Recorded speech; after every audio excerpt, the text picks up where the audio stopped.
Merci de suivre cette édition complète de l'information sur Equinox Télévision.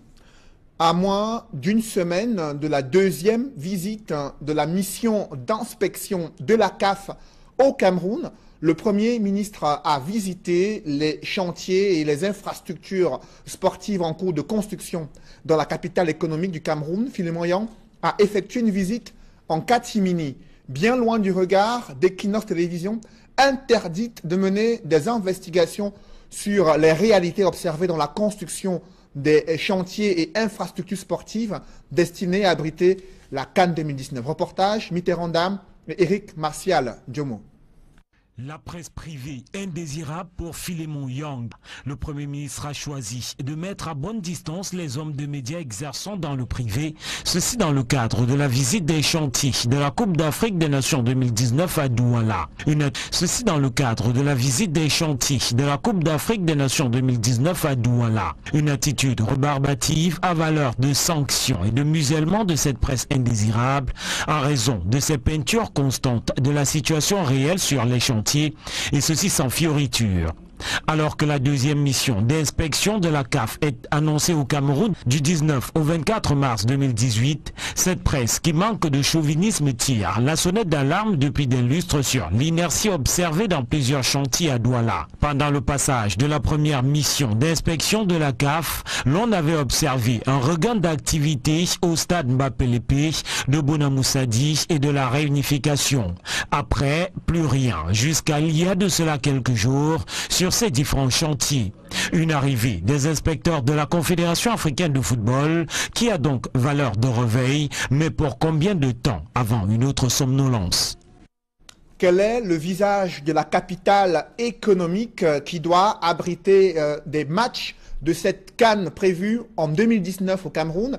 La voirie urbaine ne cesse de se dégrader, notamment dans le 5e arrondissement de Douala où se trouvent deux hôpitaux importants dans la ville, l'hôpital de district de la Cité des Palmiers et l'hôpital général de Douala. Entre ces deux formations hospitalières, les routes ne cessent de se dégrader, les populations crient au scandale, les pouvoirs publics restent silencieux jusqu'ici. Reportage Mitterrand Dame et Julienne Berthe-Bissaille. Voici le genre d'image qu'un inspecteur de la CAF n'aimerait pas voir lors de la prochaine mission prévue du 19 au 24 mars 2018 au Cameroun. Chaque usager qui emprunte cet axe routier n'est pas loin d'être exposé à plusieurs risques. 1, 2, 3 nids de poules et on en compte ainsi par milliers sur le trajet Makepe-Cité des Palmiers. Ce tableau peu reluisant est presque millier sur le trajet Makepe-Cité des Palmiers. Ce tableau peu reluisant est presque le même sur tous les principaux axes de l'arrondissement de Douala 5e, alors que le Cameroun se prépare à abriter la CAN 2019. Celui qui mène directement à l'hôpital général de Douala est un véritable cauchemar pour les usagers. C'est une honte même pour nous, parce qu'on ne comprend pas ce qui se passe. Un pays comme le Cameroun qui a tout, la route qui mène vers l'hôpital général, regardez vous-même. Makepe, Carrefour, Cité des Palmiers, ça ne va pas. Alors, avec la CAN qui est l'année prochaine, je ne suis pas sûr. Je ne suis pas sûr parce qu'au Cameroun, on ne finit jamais les travaux. Les discours, mais rien n'est fait sur le terrain. Nous ne connaissons même pas Douala si on a un délégué de gouvernement. Vraiment, nous demandons au chef de l'État de faire quelque chose pour la vie de Douala. Douala est dans le désordre. Il n'y a pas d'autorité à Douala. Vraiment. Nous-mêmes les transporteurs, on n'arrive pas à rouler. On n'arrive pas à rouler. On ne comprend pas ce qui se passe. Voilà, ça ne vaut même plus la peine. Beta, c'est encore même, disons même les villages bien éloignés de l'ouest du compartiment à Douala. Ça ne vaut même pas la peine, à tout niveau, il n'y a pas moins.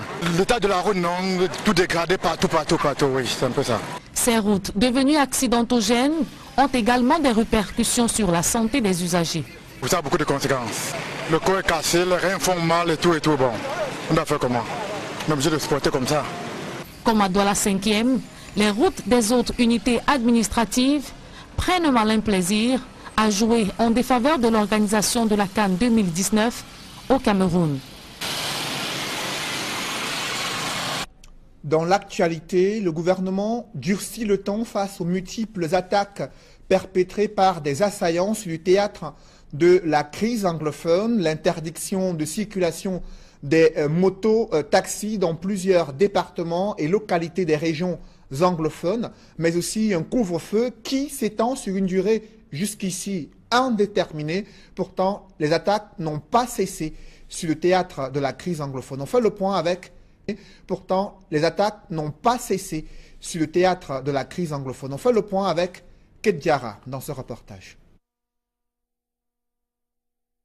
Donc de ce reportage qui fait le point sur la situation sécuritaire dans les régions du nord-ouest et du sud-ouest, avec une série d'enlèvements des autorités administratives, des agressions des populations civiles, des attaques qui se multiplient contre des soldats, mais aussi le gouvernement qui durcit le ton avec un couvre-feu étendu dans plusieurs localités et l'interdiction de circulation des mototaxis dans plusieurs départements des régions anglophones. On fait le point avec Kedjara dans ce reportage. L'enlèvement le 24 février dernier du délégué régional des affaires sociales du Nord-Ouest dans l'arrondissement de Batibou fait passer à 2 le nombre d'autorités kidnappées dans le cadre de la crise anglophone. Bien avant lui, le même arrondissement a subi quelques jours plus tôt. Et là, on est le 11 février, le non moins célèbre enlèvement de Marcel Namatadi Tenk, sous-préfet de Batibou, dont on est toujours sans nouvelles. Contrairement à ce dernier, Anibom Arong Yong, le délégué régional des affaires sociales, a quant à lui donné signe de vie. C'était par le canal d'une vidéo contestée, alors en circulation sur les réseaux sociaux et dans laquelle on le voit demander au ministre des Affaires sociales d'intervenir auprès du gouvernement afin que soit présenté publiquement Sissiko Ayuk Tabe ainsi que les autres présumés terroristes qui avaient été interpellés au Nigeria dans le cadre de la crise anglophone, puis extradés au Cameroun, faute de quoi il serait sacrifié après 48 heures. Mais plus de 48 heures plus tard, les autorités n'ont toujours pas répondu à cette requête. Au contraire, des mesures de durcissement destinées à limiter le nombre d'attaques dans les régions en crise continuent d'être appliquées. Parmi celles-ci, les couvre-feux, mais également les dernières décisions de Paul Atanganji, le ministre de l'administration territoriale, portant interdiction provisoire de l'exercice de l'activité de mototaxi dans certains territoriales, portant interdiction provisoire de l'exercice de l'activité de mototaxi dans certaines localités des régions du sud-ouest et du nord-ouest Cameroun.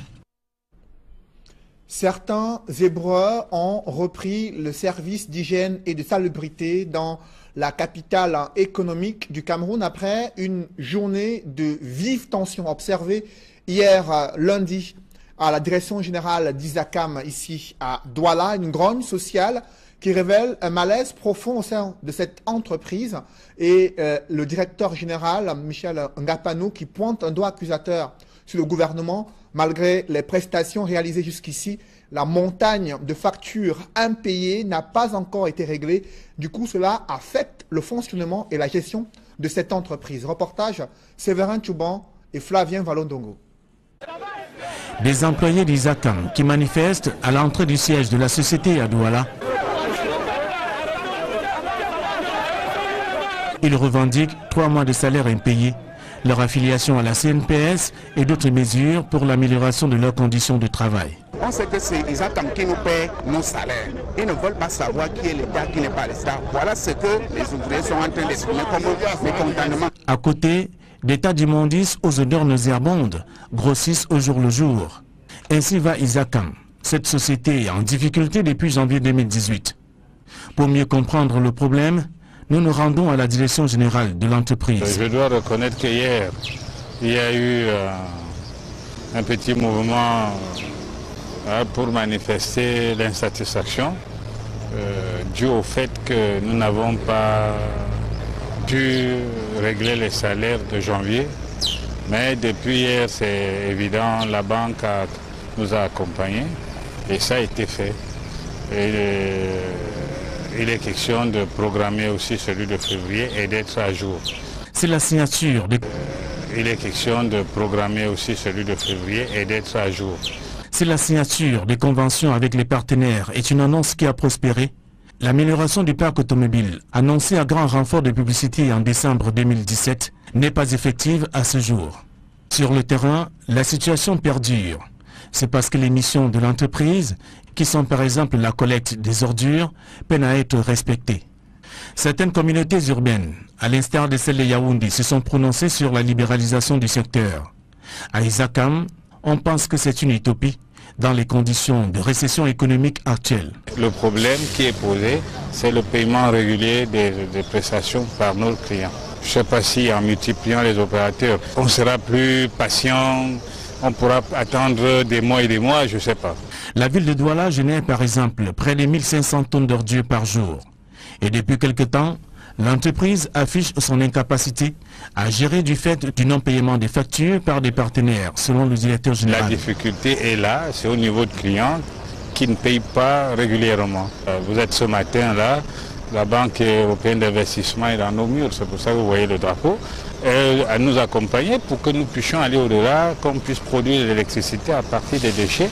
C'est des financements qu'ils nous apportent et qu'on va exploiter. En attendant, les villes développent progressivement une insalubrité qui pourrait écorner l'image du pays au moment où le Cameroun cherche la route de la Coupe d'Afrique des Nations 2019.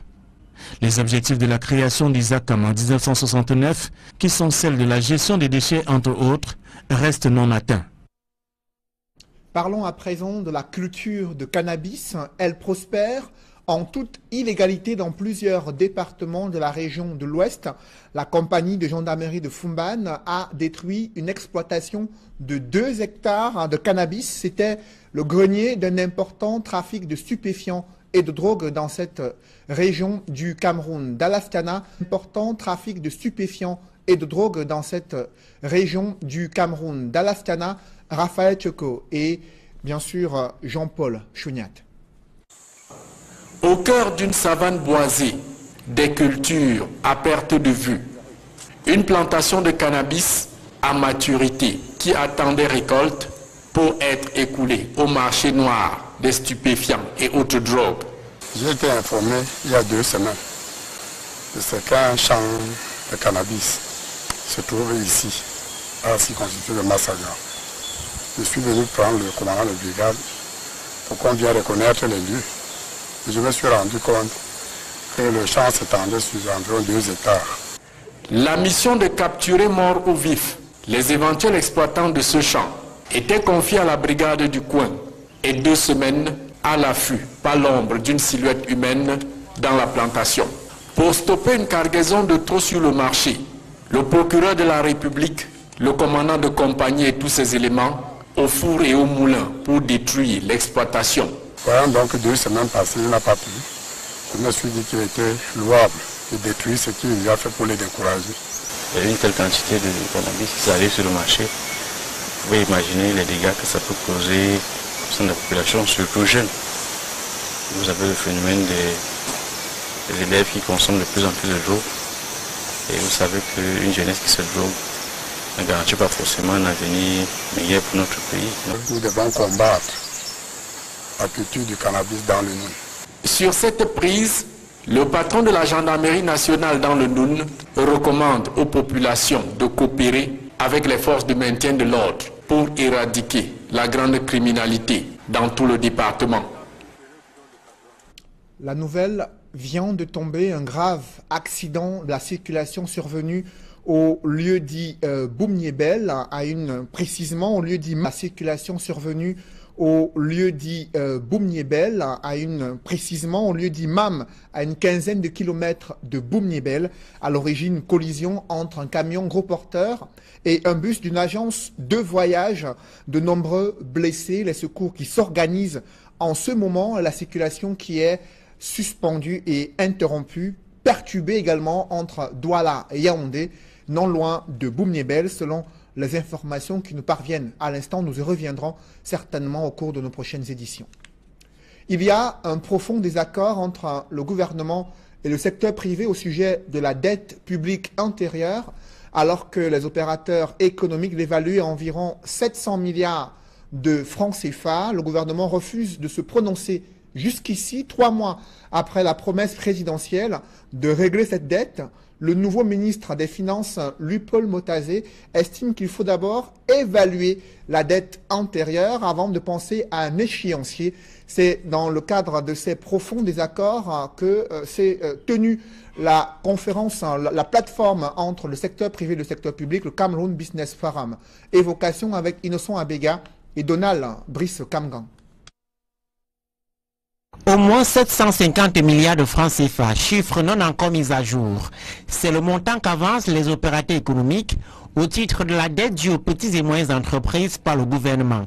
Au ministre des Finances de relativiser, Louis-Paul Moutazier estime qu'il serait inapproprié de donner un chiffre exact en l'état actuel. Je préfère vous dire, quant à moi, que je ne souhaiterais pas donner un chiffre.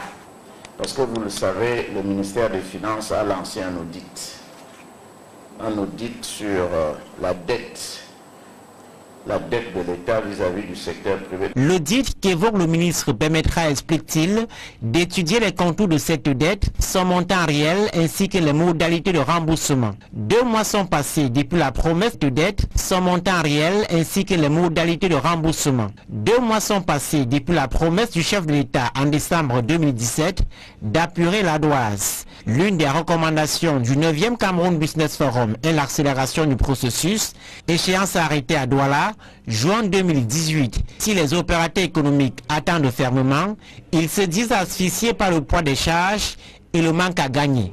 Pour ce qui est des crédits TVA, les pouvoirs publics assurent avoir épongé une partie en 2017, près de 82 milliards de francs CFA selon le MINFI. Le Cameroun Business Forum 2018 propose de recapitaliser les banques des PME pour des financements plus appropriés. Pour échapper au goulot d'étranglement des tribunaux de droit commun, les hommes d'affaires ont arrêté avec le gouvernement la mise en place des tribunaux de commerce. Au lieu d'aller attendre par exemple 5, 6 mois, 8 mois, 1 an même, voire 1 an à la justice, nous pouvons par exemple au centre d'arbitrage trancher certaines affaires en 1 semaine. Donc voilà pourquoi on insiste beaucoup sur cette disposition. Le gouvernement relève également avoir obtenu de la sous-région CEMAR et CEAC des accès faciles au marché, mais cette option ne semble pas répondre aux attentes des hommes d'affaires. Ce que nous avons dit, c'est qu'il faut ajouter à cela la possibilité, disons, de pouvoir commercer avec le Nigeria dans des règles qui soient bien comprises de part et d'autre. Et c'est pour ça que nous avons pris la référence, disons, des accords de partenariat économique qui ont été définis avec l'Union européenne. Au sorti du 9e Cameroun Business Forum, 5 recommandations et une feuille de route pour améliorer le climat des affaires au Cameroun. Sénatorial 2018, le SDF et l'UNDP dénoncent des irrégularités dans plusieurs listes des candidats du RDPC. Des recours ont été introduits pour faire annuler la décision du Conseil électoral portant acceptation de ces listes contestées. Le contentieux, la décision du Conseil électoral portant acceptation de ces listes contestées. Le contentieux préélectoral est d'ores et déjà sur la table du Conseil constitutionnel. Emmanuel Diop et Guy Zogo. Des 2 partis politiques, le SDF et l'UPC, qui ont vu 5 de leurs listes de candidatures rejetées pour les sénatoriales, un seul ira au contentieux, ce sera le SDF. L'UPC, elle, estime n'avoir pas rempli les conditions exigées et ne voit donc pas de nécessité d'y aller. La caution est un élément qui entre dans la constitution du dossier. Dès lors qu'elle n'a pas été payée, nous n'entendons pas aller au contentieux. Sinon, c'est une perte de temps. Au fond, le parti du crabe indique avoir manqué de moyens. Dès que le rejet a été effectué, il est quand même motivé le rejet. Pourquoi a-t-il rejeté les listes? Il a dit que c'est pour défaut de caution. Le cautionnement n'a pas été versé. Ça nous faisait 21 millions pour les 3 listes. Nous n'avons pas de ressources financières. Il ne lui reste alors qu'à souhaiter bonne chance et à ceux qui ont relevé appel et au Conseil constitutionnel. Nous souhaitons plutôt bonne chance pour que le Conseil constitutionnel puisse pour la première fois avoir les premiers dossiers dès l'entame de sa mission. Quant au SDF, il sera bien au rendez-vous de l'audience du Conseil constitutionnel ce 15 mars à Yaoundé. Avec lui, d'autres recourants pour diverses réclamations. Après l'examen des listes de candidatures des partis politiques pour les sénatoriales 2018, Elekam a rejeté les listes du SDF à l'est et dans l'extrême nord et celles de l'UPC dans la Damawa au nord et dans le sud-ouest.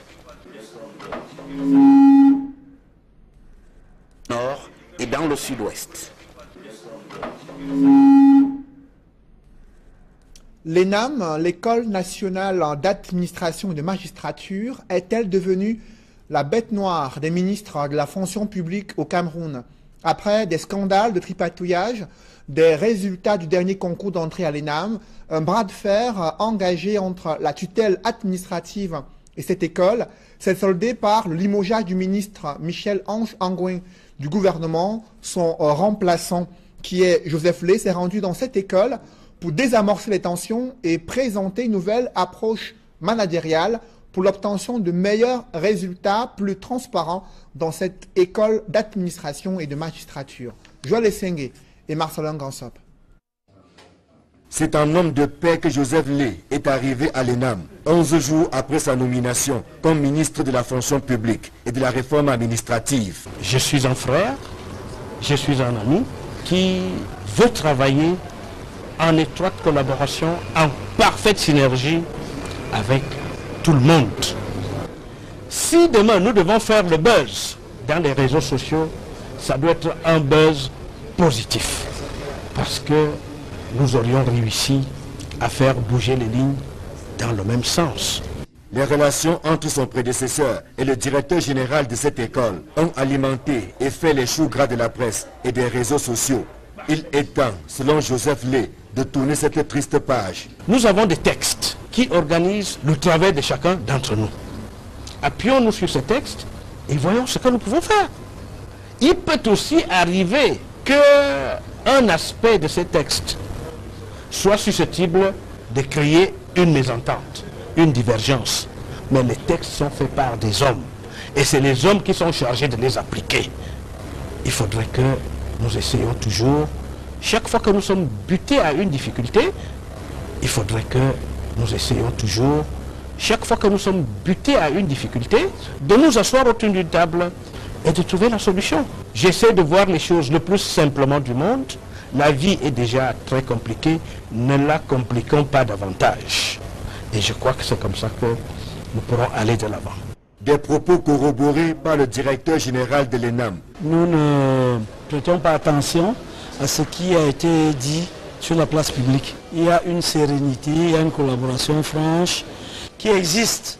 Elle a toujours existé. Alors avec la nouvelle donne, nous pensons que nous allons pouvoir montrer de manière plus claire que cette collaboration était toujours une collaboration vivante, sincère, sereine. Le directeur général, qui entame sa 7e année à la tête de l'ENAM, fustige l'attitude de certains médias qui, selon lui, ont contribué au pourrissement de la situation. Accompagnez-nous dès lors que le ministre Lé est là pour que les objectifs que le chef de l'État, son Excellence, veut atteindre pour la fonction publique camerounaise soient atteints avec le nouveau ministre et avec vous, la presse surtout, qui avait joué un rôle pas toujours celui qu'on attendait. L'arrivée de Joseph Lé marque un nouveau départ que les deux entités souhaitent des plus sereins, afin que l'ENAM, qui a alimenté la rubrique des faits divers, demeure cette école prestigieuse qui fait la fierté du Cameroun et qui inspire plusieurs pays africains dont les ressortissants sont formés au Cameroun. Et quels sont les défis infrastructurels qui doivent être relevés à l'ENAM? Cette école nationale d'administration et de magistrature a présenté ses besoins pour améliorer la qualité de la formation des futurs administrateurs au Cameroun. Des précisions dans ce reportage de Marcelin Gansop. La première visite de Joseph Lé à l'ENAM lui a permis de toucher du doigt les difficultés. La première visite de Joseph Lé à l'ENAM lui a permis de toucher du doigt les difficultés auxquelles cette école fait face au quotidien dans la formation des futurs cadres de la République. Au rang de celle-ci figure l'absence de la médiathèque. Ce problème, je le découvre ici. Le chantier qui est à l'arrêt depuis, je crois, 5 ans, m'a été présenté. Nous allons examiner en profondeur la question et essayer de sortir rapidement de ce boulot d'étranglement. Je crois qu'on peut en sortir. S'il y a un entrepreneur qui a été défaillant, il va falloir que rapidement aussi on trouve la solution à cette question. Parce que tel que cela m'a été expliqué, la médiathèque est très très importante pour la formation de nos enfants. Il faut donc qu'elle soit construite dans les règles de l'art. Les autres difficultés sont relatives au cadre et aux conditions de travail et constituent également une préoccupation majeure pour le nouveau ministre de la fonction publique et de la réforme administrative. J'ai rencontré des hommes et des femmes qui ont envie de donner le meilleur d'eux-mêmes. Il y a certes de petites difficultés en termes d'espace de travail, en termes de logistique, mais je crois que ces messieurs et dames sont prêts à surmonter ces difficultés afin d'accomplir au mieux les tâches qui leur sont assignées. Malgré les difficultés, la direction générale de l'ENAM n'entend pas faillir à sa mission, celle de l'encadrement rigoureux et méticuleux des élèves. Nous avons des chantiers au niveau des infrastructures, on a des chantiers au niveau des réformes académiques, au niveau des registres financiers. On a le Common Law, qui est une section qui a été créée. Le ministre Joseph Lé a fixé encore une fois de plus le cap. Vous verrez que certains dossiers qui n'ont pas pu aboutir à cause des incompréhensions, qui ne relèvent plus que du passé, ces dossiers vont monter. Attention, qui ne relèvent plus que du passé, ces dossiers vont monter et ces réformes et ces innovations vont faire en sorte que l'administration publique camerounaise sera celle que les Camerounais attendent d'elle. Après la visite de monsieur le ministre de la fonction publique et de la réforme administrative qui est venu ici remettre les pendules à l'heure, le ministre nous a rassuré que nous allons désormais travailler main dans la main. Il a parlé de sérénité, il a parlé de climat, d'environnement de travail, il a parlé d'amitié.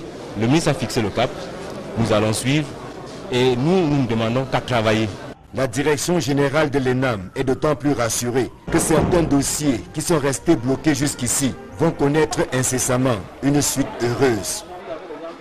L'ENAM n'est pas la seule institution publique confrontée à des déficits infrastructurels. Plusieurs édifices publics sont délabrés à Bafoussam.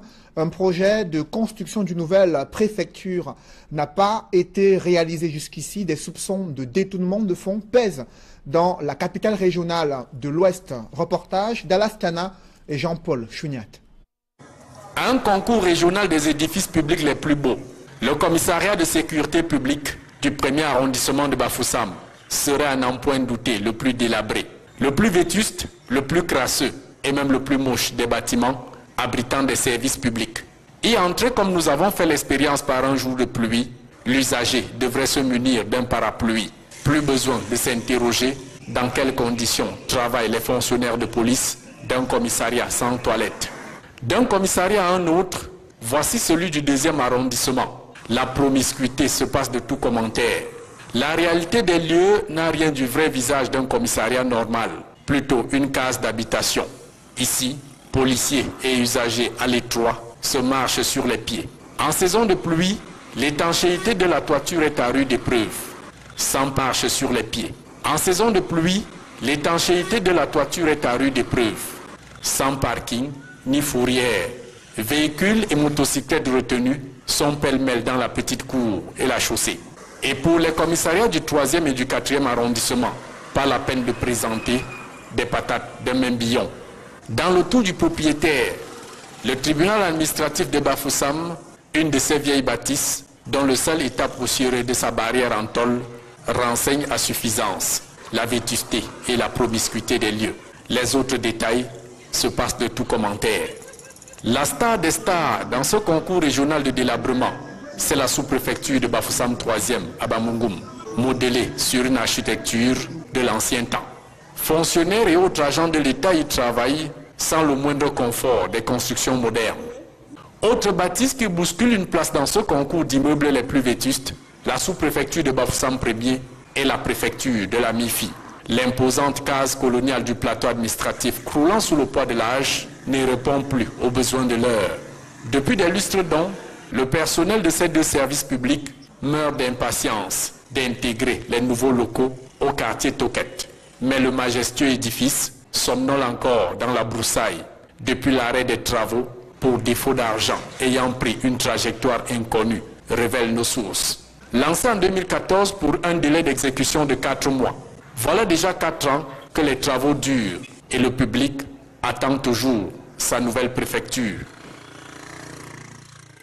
Dans une autre localité, un projet d'aménagement d'une gare routière est confronté à la résistance des populations installées sur le site réservé à la construction de cette gare routière, des populations qui estiment avoir des propriétés foncières sur ce site. Elles ont vécu impuissantes l'arrivée des engins lourds à Loum, notamment ceux de la mairie, impuissante l'arrivée des engins lourds à Loum, notamment ceux de la mairie qui comptent démolir toutes les habitations qui se trouvent sur le site d'aménagement d'une gare routière dans cette localité située dans le département du Mungo. Reportage Cyril Djemba et Isabelle Carole Zoupet. L'aménagement du site de la nouvelle gare routière de Loum dans le Mungo, région du littoral, a contraint le maire de cette localité à détruire toutes les maisons d'habitation sur place. Les occupants qui n'ont eu que 48 heures pour quitter les lieux exigent une indemnisation et confient avoir tous les documents qui font d'eux les propriétaires de ces espaces. Quand on est venu nous détruire seulement, on nous donne 48 heures, nous voulons qu'on nous recase quelque part. C'est le bâtiment qui a dit qui nous a été délivré par la mairie et par un maire aussi comme lui. Le maire de Loum, qui se dit déterminé et engagé à mener à terme ce projet, abandonné par son prédécesseur, précise qu'il s'agit d'un domaine de l'État et appelle d'ailleurs les riverains à redoubler de vigilance à l'achat d'un terrain. C'est un site qui est interdit de construction et on profite également de cet avantage pour dire que tous ceux qui prennent le risque d'acheter les terrains dans la réserve forestière de Loum vont être surpris par la suite. Notons que la réalisation de ce projet mettra ainsi les voyageurs et riverains à l'abri de plusieurs intempéries telles l'occupation anarchique de la voie publique par les véhicules et commerces entre autres dû à l'absence de gare routière dans la ville. Vous l'avez peut-être vécu ces dernières semaines, à la moindre averse de pluie, le centre-ville de Yaoundé est inondé. Les pouvoirs publics misent sur l'élargissement, les travaux d'élargissement du canal du Mfundi pour mettre fin au calvaire. Cependant, des doutes travaux d'élargissement du canal du Mfundi pour mettre fin au calvaire. Cependant, des doutes persistent sur l'efficacité de ces travaux d'aménagement et d'assainissement réalisés depuis de nombreuses années sans succès probant dans la capitale Yaoundé. Reportage Joël Essengue et Ike Cyril. Un cordon de sécurité pour tenir la population à bonne distance de l'engin qui travaille sur la rivière qui traverse le centre-ville de Yaoundé.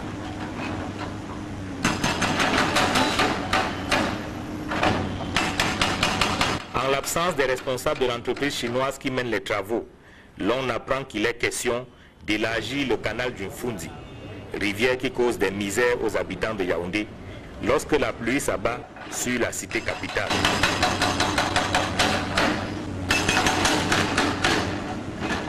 D'aucuns estiment que les tas d'ordures qui dorment sur le lit du Mfundi sont à l'origine des débordements d'eau. Mais s'il ne s'agit que de ramasser ces ordures, Yaoundé a-t-elle besoin d'être otage des inondations chaque fois qu'il pleut?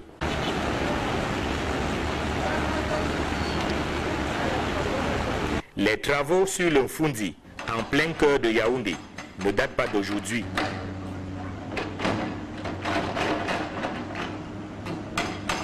Au lieu dit Acropole, des drains ont déjà été construits, tout comme à la voirie municipale, où le chemin de fer est situé entre deux passages d'eau.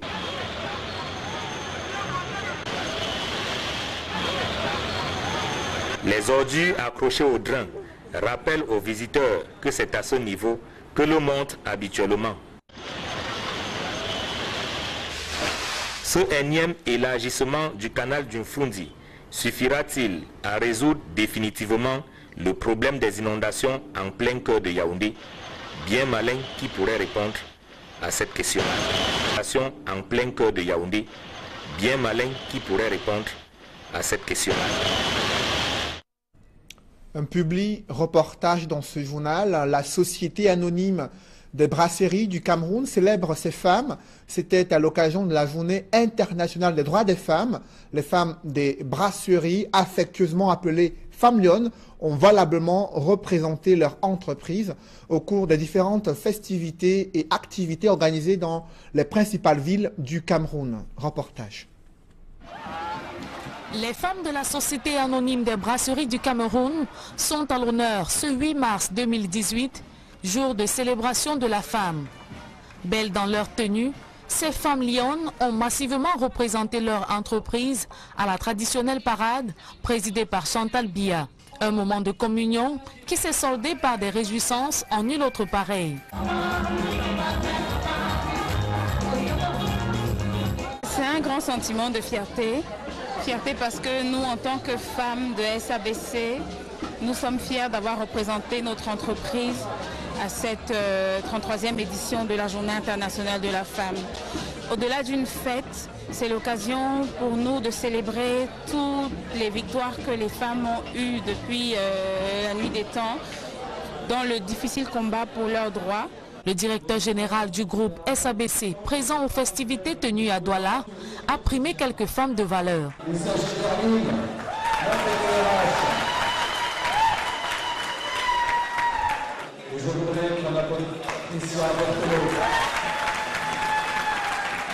J'ai besoin de vous les femmes pour être meilleures que les hommes. Est-ce que je peux compter sur vous, que je m'engage avec Camille à prendre plus de femmes dans le groupe SABC? Il est donc d'accord que vous atteignez le chiffre de 10% d'ici 3 ans. Le chiffre de 10% d'ici 3 ans. L'entreprise, qui se veut citoyenne, accorde une place de choix à la femme. Je pense que l'occasion est tout à fait idoine pour traduire à notre manière le thème de cette journée de la femme, qui est celui de la lutte contre les discriminations à l'égard des femmes et le renforcement du partenariat pour un développement durable. Je pense qu'à dessein, l'entreprise SABC s'est inscrite dans cette logique. Pour preuve, nous avons au sein de notre entreprise beaucoup de femmes qui occupent des postes de responsabilité, très importants au plus haut niveau, ce qui traduit à dessein et à souhait le pas pris par les brasseries du Cameroun en faveur justement de cette lutte contre la discrimination faite à l'égard des femmes. Le groupe SABC, à travers la Beaufort Light, n'a pas manqué de récompenser les femmes les plus élégantes dans leur tenue. La 33e édition de la Journée internationale de la femme aux brasseries du Cameroun était placée sous le signe de la célébration de l'excellence et de la performance du groupe. À Douala, après le défilé, les femmes lionnes ont reçu une visite surprise d'une diva de la musique camerounaise, Charlotte Dipanda. L'émotion étant à son comble, les seules filles étaient au rendez-vous et les photographes peinaient à se frayer un chemin.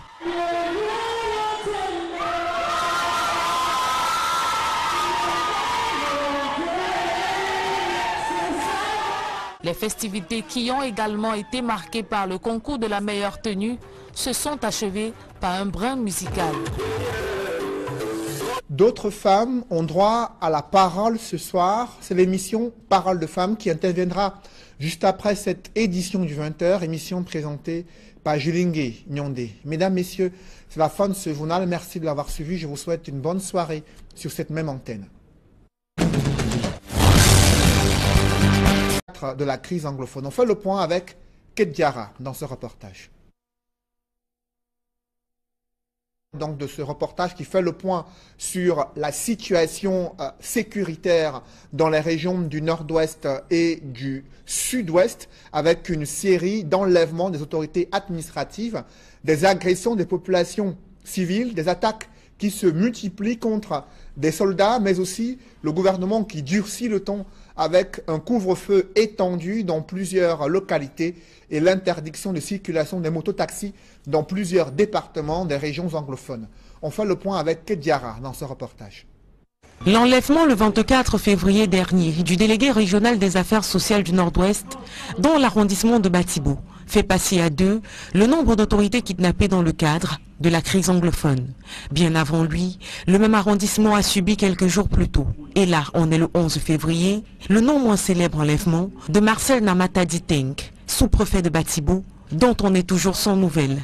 Contrairement à ce dernier, Anibom Aaron Young, le délégué régional des affaires sociales, a quant à lui donné signe de vie. C'était par le canal d'une vidéo contestée, alors en circulation sur les réseaux sociaux et dans laquelle on le voit demander au ministre des Affaires sociales d'intervenir auprès du gouvernement afin que soit présenté publiquement Sisiko Ayuk Tabe ainsi que les autres présumés terroristes qui avaient été interpellés au Nigeria dans le cadre de la crise anglophone, puis extradés au Cameroun, faute de quoi il serait sacrifié après 48 heures. Mais plus de 48 heures plus tard, les autorités n'ont toujours pas répondu à cette requête. Au contraire, des mesures de durcissement destinées à limiter le nombre d'attaques dans les régions en crise continuent d'être appliquées. Parmi celles-ci, les couvre-feux, mais également les dernières décisions de Paul Atanganji, le ministre de l'administration territoriale, portant interdiction provisoire de l'exercice de l'activité de mototaxi dans certains territoriales, portant interdiction provisoire de l'exercice de l'activité de mototaxi dans certaines localités des régions du sud-ouest et du nord-ouest Cameroun. Certains Hébreux ont repris le service d'hygiène et de salubrité dans la capitale économique du Cameroun après une journée de vive tension observée hier lundi à la direction générale d'Isakam ici à Douala, une grogne sociale qui révèle un malaise profond au sein de cette entreprise et le directeur général Michel Ngapano qui pointe un doigt accusateur sur le gouvernement. Malgré les prestations réalisées jusqu'ici, la montagne de factures impayées n'a pas encore été réglée. Du coup, cela affecte le fonctionnement et la gestion de cette entreprise. Reportage Séverin Tchouban et Flavien Valondongo. Des employés d'Isakam qui manifestent à l'entrée du siège de la société à Douala. Ils revendiquent 3 mois de salaire impayés, leur affiliation à la CNPS et d'autres mesures pour l'amélioration de leurs conditions de travail. On sait que c'est Isakam qui nous paie nos salaires. Ils ne veulent pas savoir qui est l'État, qui n'est pas l'État. Voilà ce que les ouvriers sont en train d'exprimer comme mécontentement. À côté, des tas d'immondices aux odeurs nauséabondes grossissent au jour le jour. Ainsi va Isakam. Cette société est en difficulté depuis janvier 2018. Pour mieux comprendre le problème, nous nous rendons à la direction générale de l'entreprise. Je dois reconnaître qu'hier, il y a eu un petit mouvement pour manifester l'insatisfaction dû au fait que nous n'avons pas pu régler les salaires de janvier. Mais depuis hier, c'est évident, la banque nous a accompagnés et ça a été fait. Il est question de programmer aussi celui de février et d'être à jour. C'est la signature de... Il est question de programmer aussi celui de février et d'être à jour. C'est la signature des conventions avec les partenaires est une annonce qui a prospéré. L'amélioration du parc automobile, annoncée à grand renfort de publicité en décembre 2017, n'est pas effective à ce jour. Sur le terrain, la situation perdure. C'est parce que les missions de l'entreprise, qui sont par exemple la collecte des ordures, peinent à être respectées. Certaines communautés urbaines, à l'instar de celle de Yaoundé, se sont prononcées sur la libéralisation du secteur. À Isakam, on pense que c'est une utopie dans les conditions de récession économique actuelle. Le problème qui est posé, c'est le paiement régulier des prestations par nos clients. Je ne sais pas si en multipliant les opérateurs, on sera plus patient, on pourra attendre des mois et des mois, je ne sais pas. La ville de Douala génère par exemple près de 1500 tonnes d'ordures par jour. Et depuis quelque temps, l'entreprise affiche son incapacité à gérer du fait du non-paiement des factures par des partenaires, selon le directeur général. La difficulté est là, c'est au niveau de clients qui ne payent pas régulièrement. Vous êtes ce matin-là, la Banque européenne d'investissement est dans nos murs, c'est pour ça que vous voyez le drapeau. À nous accompagner pour que nous puissions aller au-delà, qu'on puisse produire de l'électricité. Les pouvoirs publics assurent avoir épongé une partie en 2017, près de 82 milliards de francs CFA, selon le MINFI. Le Cameroun Business Forum 2018 propose de recapitaliser les banques des PME pour des financements plus appropriés. Pour échapper au goulot d'étranglement des tribunaux de droit commun, les hommes d'affaires ont arrêté avec le gouvernement la mise en place des tribunaux de commerce. Au lieu d'aller attendre par exemple 5, 6 mois, 8 mois, 1 an même, voire 1 an à la justice, nous pouvons par exemple au centre arbitrage trancher certaines affaires en 1 semaine. Donc voilà pourquoi on insiste beaucoup sur cette disposition. Le gouvernement relève également avoir obtenu de la sous-région CEMAR et COAC des accès faciles au marché, mais cette option ne semble pas répondre aux attentes des hommes d'affaires. Ce que nous avons dit, c'est qu'il faut ajouter à cela la possibilité, disons, de pouvoir commercer avec le Nigeria dans des règles qui soient bien comprises de part et d'autre. Et c'est pour ça que nous avons pris la référence, disons, des accords de partenariat économique qui ont été définis avec l'Union européenne. Au sorti du 9e Cameroun Business Forum, 5 recommandations et une feuille de route pour améliorer le climat des affaires au Cameroun.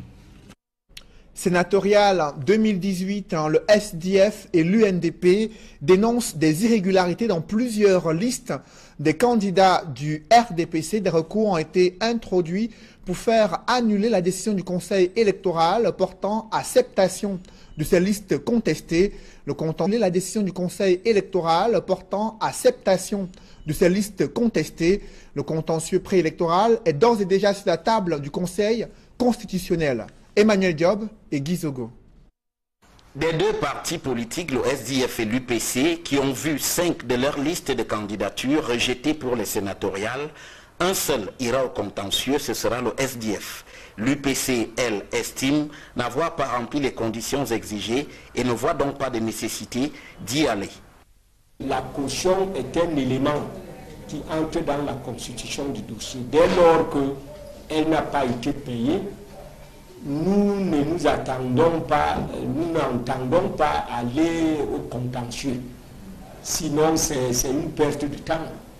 Au fond, le parti du crabe indique avoir manqué de moyens. Dès que le rejet a été effectué, il est quand même motivé le rejet. Pourquoi a-t-il rejeté les listes? Il a dit que c'est pour défaut de caution. Le cautionnement n'a pas été versé. Ça nous faisait 21 millions pour les 3 listes. Nous n'avons pas de ressources financières. Il ne lui reste alors qu'à souhaiter bonne chance et à ceux qui ont relevé appel et au Conseil constitutionnel. Nous souhaitons plutôt bonne chance pour que le Conseil constitutionnel puisse pour la première fois avoir les premiers dossiers dès l'entame de sa mission. Quant au SDF, il sera bien au rendez-vous de l'audience du Conseil constitutionnel ce 15 mars à Yaoundé. Avec lui, d'autres recourants pour diverses réclamations. Après l'examen des listes de candidatures des partis politiques pour les sénatoriales 2018, Elekam a rejeté les listes du SDF à l'est et dans l'extrême nord et celles de l'UPC dans la Damawa au nord et dans le sud-ouest. Nord et dans le sud-ouest. L'ENAM, l'École nationale d'administration et de magistrature, est-elle devenue la bête noire des ministres de la fonction publique au Cameroun? Après des scandales de tripatouillage des résultats du dernier concours d'entrée à l'ENAM, un bras de fer engagé entre la tutelle administrative et cette école s'est soldé par le limogeage du ministre Michel-Ange Angouin du gouvernement. Son remplaçant, qui est Joseph Lé, s'est rendu dans cette école pour désamorcer les tensions et présenter une nouvelle approche managériale pour l'obtention de meilleurs résultats plus transparents dans cette école d'administration et de magistrature. Joël Essengue et Marcelin Gansop. C'est un homme de paix que Joseph Lé est arrivé à l'ENAM, 11 jours après sa nomination comme ministre de la fonction publique et de la réforme administrative. Je suis un frère, je suis un ami qui veut travailler en étroite collaboration, en parfaite synergie avec tout le monde. Si demain nous devons faire le buzz dans les réseaux sociaux, ça doit être un buzz positif. Parce que nous aurions réussi à faire bouger les lignes dans le même sens. Les relations entre son prédécesseur et le directeur général de cette école ont alimenté et fait les choux gras de la presse et des réseaux sociaux. Il est temps, selon Joseph Lé, de tourner cette triste page. Nous avons des textes qui organisent le travail de chacun d'entre nous. Appuyons-nous sur ces textes et voyons ce que nous pouvons faire. Il peut aussi arriver qu'un aspect de ces textes soit susceptible de créer une mésentente, une divergence. Mais les textes sont faits par des hommes. Et c'est les hommes qui sont chargés de les appliquer. Il faudrait que nous essayions toujours, chaque fois que nous sommes butés à une difficulté, il faudrait que nous essayions toujours, chaque fois que nous sommes butés à une difficulté, de nous asseoir autour d'une table et de trouver la solution. J'essaie de voir les choses le plus simplement du monde. La vie est déjà très compliquée, ne la compliquons pas davantage. Et je crois que c'est comme ça que nous pourrons aller de l'avant. Des propos corroborés par le directeur général de l'ENAM. Nous ne prêtons pas attention à ce qui a été dit sur la place publique. Il y a une sérénité, il y a une collaboration franche qui existe. Elle a toujours existé. Alors avec la nouvelle donne, nous pensons que nous allons pouvoir montrer de manière plus claire que cette collaboration était toujours une collaboration vivante, sincère, sereine. Le directeur général, qui entame sa 7e année à la tête de l'ENAM, fustige l'attitude de certains médias qui, selon lui, ont contribué au pourrissement de la situation. Accompagnez-nous dès lors que le ministre Lé est là pour que les objectifs que le chef de l'État, son Excellence, veut atteindre pour la fonction publique camerounaise soient atteints avec le nouveau ministre et avec vous, la presse surtout, qui avait joué un rôle pas toujours celui qu'on attendait. L'arrivée de Joseph Lé marque un nouveau départ que les deux entités souhaitent depuis serein, afin que l'ENAM, qui a alimenté la rubrique des faits divers, demeure cette école prestigieuse qui fait la fierté du Cameroun et qui inspire plusieurs pays africains dont les ressortissants sont formés au Cameroun. Et quels sont les défis infrastructurels qui doivent être relevés à l'ENAM? Cette école nationale d'administration et de magistrature a présenté ses besoins pour améliorer la qualité de la formation des futurs administrateurs au Cameroun. Des précisions dans ce reportage de Marcelin Gansop. La première visite de Joseph Lé à l'ENAM lui a permis de toucher du doigt les difficultés. La première visite de Joseph Lé à l'ENAM lui a permis de toucher du doigt les difficultés auxquelles cette école fait face au quotidien dans la formation des futurs cadres de la République. Au rang de celle-ci figure l'absence de la médiathèque. Ce problème, je le découvre ici. Le chantier qui est à l'arrêt depuis, je crois, 5 ans, m'a été présenté. Nous allons examiner en profondeur la question et essayer de sortir rapidement de ce boulot d'étranglement. Je crois qu'on peut en sortir. S'il y a un entrepreneur qui a été défaillant, il va falloir que rapidement aussi on trouve la solution à cette question. Parce que tel que cela m'a été expliqué, la médiathèque est très très importante pour la formation de nos enfants. Il faut donc qu'elle soit construite dans les règles de l'art. Les autres difficultés sont relatives au cadre et aux conditions de travail et constituent également une préoccupation majeure pour le nouveau ministre de la fonction publique et de la réforme administrative. J'ai rencontré des hommes et des femmes qui ont envie de donner le meilleur d'eux-mêmes.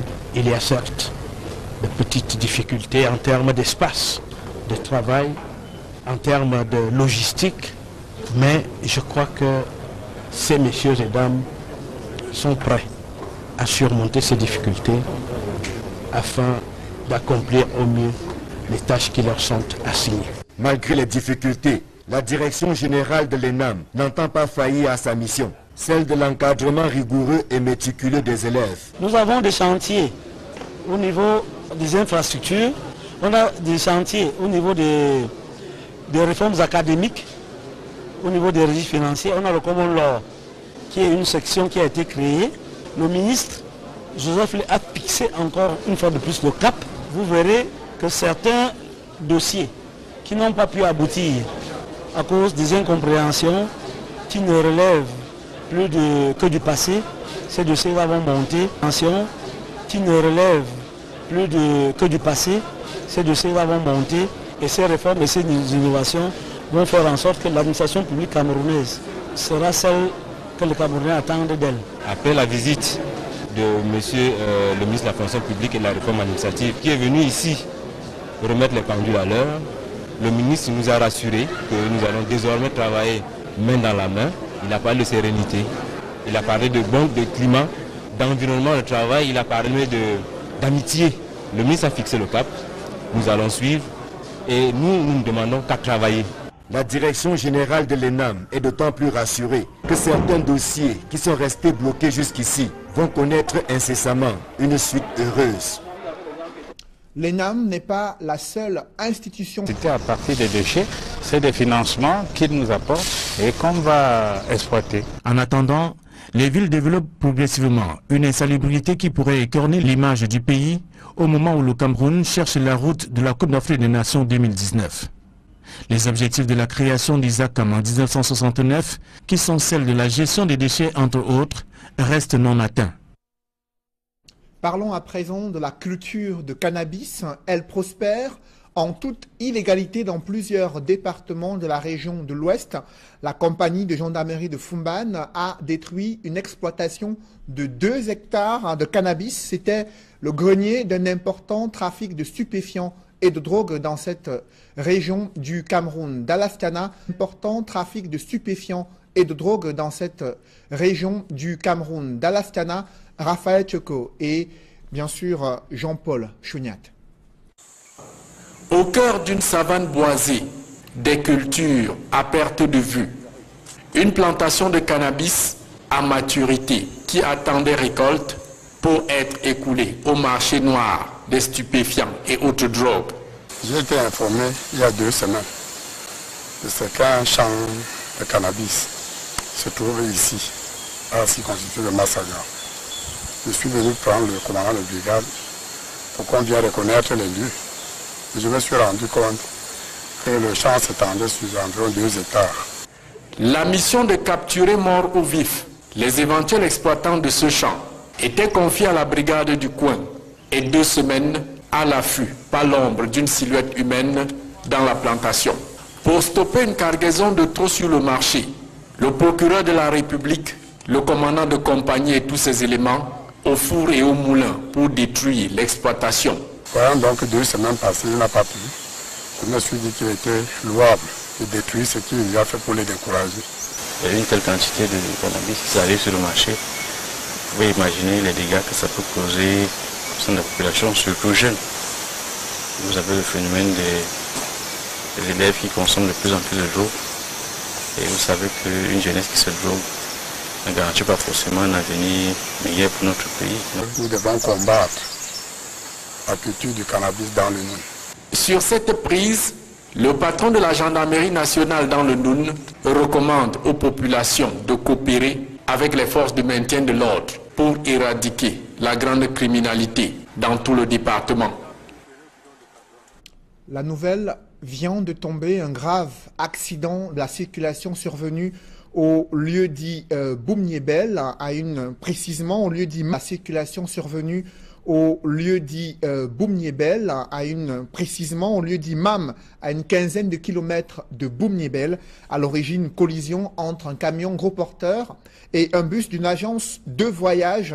De nombreux blessés, les secours qui s'organisent en ce moment, la circulation qui est suspendue et interrompue, perturbée également entre Douala et Yaoundé, non loin de Boumniébel, selon les informations qui nous parviennent à l'instant. Nous y reviendrons certainement au cours de nos prochaines éditions. Il y a un profond désaccord entre le gouvernement et le secteur privé au sujet de la dette publique antérieure, alors que les opérateurs économiques l'évaluent à environ 700 milliards de francs CFA. Le gouvernement refuse de se prononcer jusqu'ici, 3 mois après la promesse présidentielle de régler cette dette. Le nouveau ministre des Finances, Louis-Paul Motazé, estime qu'il faut d'abord évaluer la dette antérieure avant de penser à un échéancier.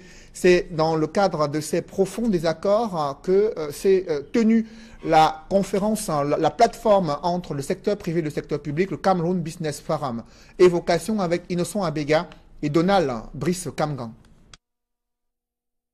Au moins 750 milliards de francs CFA, chiffre non encore mis à jour.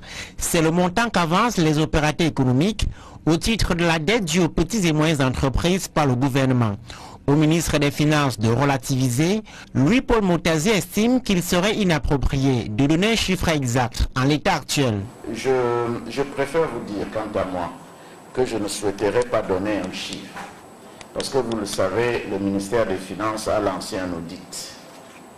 Un audit sur la dette de l'État vis-à-vis du secteur privé. L'audit qu'évoque le ministre permettra, explique-t-il, d'étudier les contours de cette dette, son montant réel ainsi que les modalités de remboursement. 2 mois sont passés depuis la promesse de dette, son montant réel ainsi que les modalités de remboursement. 2 mois sont passés depuis la promesse du chef de l'État en décembre 2017 d'apurer la Doise. L'une des recommandations du 9e Cameroun Business Forum est l'accélération du processus, échéance arrêtée à Douala, juin 2018. Si les opérateurs économiques attendent fermement, ils se disent asphyxiés par le poids des charges et le manque à gagner. Pour ce qui est des crédits TVA,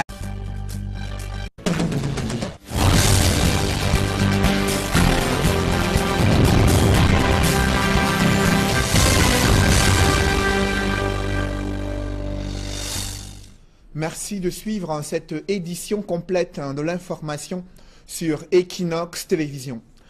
À moins d'une semaine de la deuxième visite de la mission d'inspection de la CAF au Cameroun, le Premier ministre a visité les chantiers et les infrastructures sportives en cours de construction dans la capitale économique du Cameroun. Philémon Yang a effectué une visite en catimini, bien loin du regard d'Equinox Télévision, interdite de mener des investigations sur les réalités observées dans la construction des chantiers et infrastructures sportives destinées à abriter la CAN 2019. Reportage Mitterrand Dam et Eric Martial Diomo.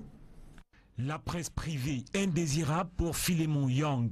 Le Premier ministre a choisi de mettre à bonne distance les hommes de médias exerçant dans le privé, ceci dans le cadre de la visite des chantiers de la Coupe d'Afrique des Nations 2019 à Douala. Ceci dans le cadre de la visite des chantiers de la Coupe d'Afrique des Nations 2019 à Douala. Une attitude rébarbative à valeur de sanctions et de musellement de cette presse indésirable en raison de ces peintures constantes de la situation réelle sur les chantiers, et ceci sans fioriture. Alors que la deuxième mission d'inspection de la CAF est annoncée au Cameroun du 19 au 24 mars 2018, cette presse qui manque de chauvinisme tire la sonnette d'alarme depuis des lustres sur l'inertie observée dans plusieurs chantiers à Douala. Pendant le passage de la première mission d'inspection de la CAF, l'on avait observé un regain d'activité au stade Mbappé-Lépé, de Bonamoussadi et de la réunification. Après, plus rien, jusqu'à il y a de cela quelques jours, sur ces différents chantiers. Une arrivée des inspecteurs de la Confédération africaine de football qui a donc valeur de réveil, mais pour combien de temps avant une autre somnolence? Quel est le visage de la capitale économique qui doit abriter des matchs de cette CAN prévue en 2019 au Cameroun?